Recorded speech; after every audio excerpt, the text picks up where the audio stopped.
Alors, on évoquait la liquidation pour San Marina, mais il y a également une procédure de sauvegarde qui est Oui. en cours pour les Galeries Lafayette.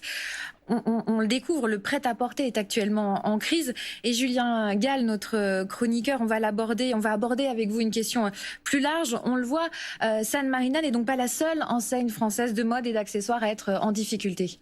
Effectivement, et les difficultés du prêt-à-porter actuellement se concentrent autour d'un homme, Michel Ohaillon, 104e fortune de France, qui a placé son groupe actuellement en cessation de paiement sous la protection du tribunal de commerce de Bordeaux. Alors on rappelle, le groupe de Michel Ohaillon, c'est la financière immobilière bordelaise qui détient par exemple plusieurs hôtels de luxe, comme par exemple le Sheraton de l'aéroport de Roissy à Paris, 26 magasins Galeries Lafayette partout en France qui font l'objet aujourd'hui même, vous le disiez, d'une procédure de sauvegarde. La marque Camaïeu, qui a été liquidée par le tribunal de commerce de Lille en septembre 2022 et qui a laissé 2600 salariés sans emploi. Gosport, placé en redressement judiciaire à Grenoble il y a un mois, ou bien encore la Grande Récré, bien que la Grande Récré soit moins menacée parce que le groupe FIB n'est pas le seul mandataire officiel. Et puis il y a d'autres marques qui sont également en difficulté actuellement,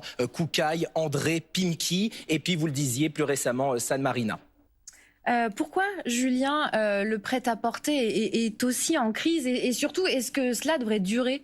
Bien, selon les spécialistes des stratégies en entreprise, ça ne devrait pas s'arranger de sitôt, et ce pour trois raisons. D'abord, la contraction du marché, c'est-à-dire la baisse des volumes d'achats textiles qui, depuis plusieurs années, s'intensifie avec l'inflation. La deuxième raison, c'est le point commun qu'ont la plupart de ces entreprises d'être d'anciens rachats par endettement. Par exemple, Gap qui a été racheté par Gosport, Gosport qui est détenu par le groupe FIB dont on parlait précédemment. Et puis enfin, la plupart de ces entreprises n'ont pas pris suffisamment tôt le virage du commerce en ligne.